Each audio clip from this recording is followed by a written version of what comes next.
Au sein du comité parisien 9e-10e, les désaccords entre certains militants sont de plus en plus clairs. Mais cela fait aussi partie de la vie d'une organisation comme le NPA, composée de courants et où le débat doit avoir toute sa place.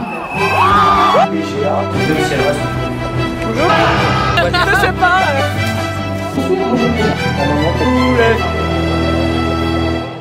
Il y a des murs. On en est là, hein, au niveau des trucs d'unité dans les sites. En fait, je crois qu'on est arrivé dans une deuxième phase de la construction du NPA où il va falloir effectivement clarifier les débats sur ce qu'on veut.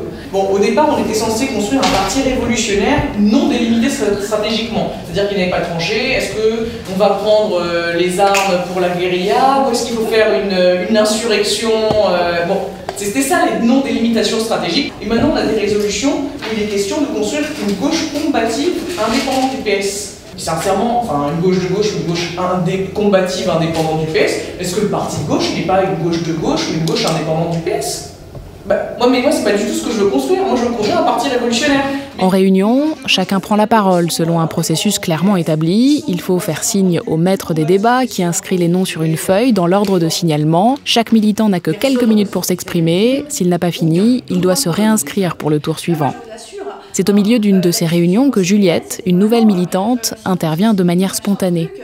Il faut comprendre déjà, il faut savoir ce que c'est le capitalisme pour déjà commencer à lire la première phrase, vous voyez.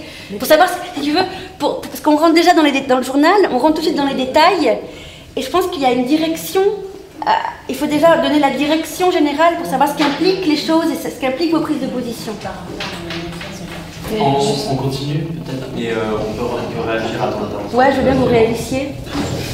Parce qu'en fait, on est passé la toute dernière et qu'on voulait Arrêtez, vous voulez passer à autre chose. C'est une discussion, à mon avis, qui est hyper importante, mais que, comme vu que c'était pas un point à l'AG, non, mais je propose que ce soit discuté après la réunion. J'ai deux choix. Voilà, on fait une pause cigarette maintenant. Non, tout le monde. J'ai une petite question. Comme je sais pas du tout comment s'organisent vos réunions, j'ai peut-être à brûle pour point que je me prends la parole. Je sais absolument pas comment vous procédez. Donc j'arrive là, je sais pas comment ça marche, j'essaie de dire un truc. Ah bah non, on peut pas parce que... Ah bah merde, tu peux pas m'en vouloir parce que j'ai essayé de comprendre comment ça marche. J'ai donné des emails à Sylvain je peux pas venir, j'aimerais faire. À Antoine, à Eric, et je trouve pas... Prenez-moi et utilisez-moi.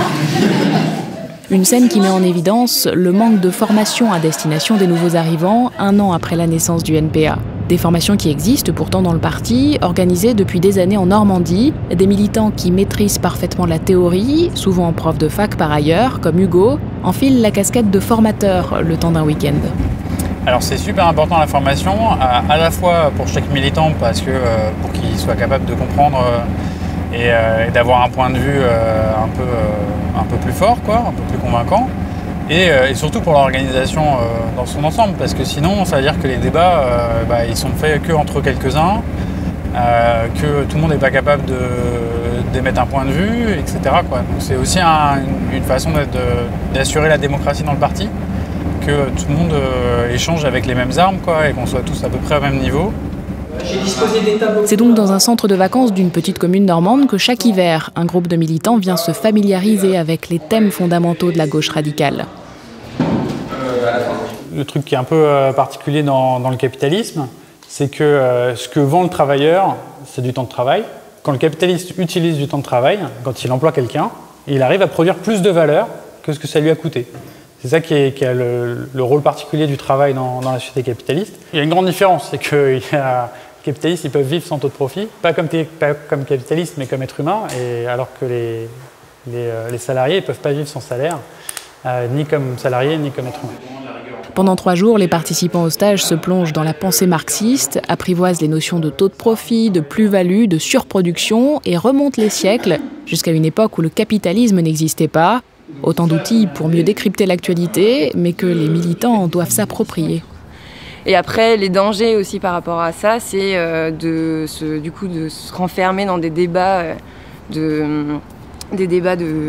d'initiés et tout, qui peuvent ne pas être accessibles aussi aux gens, Après, en interne, tu as des modes de débat qui sont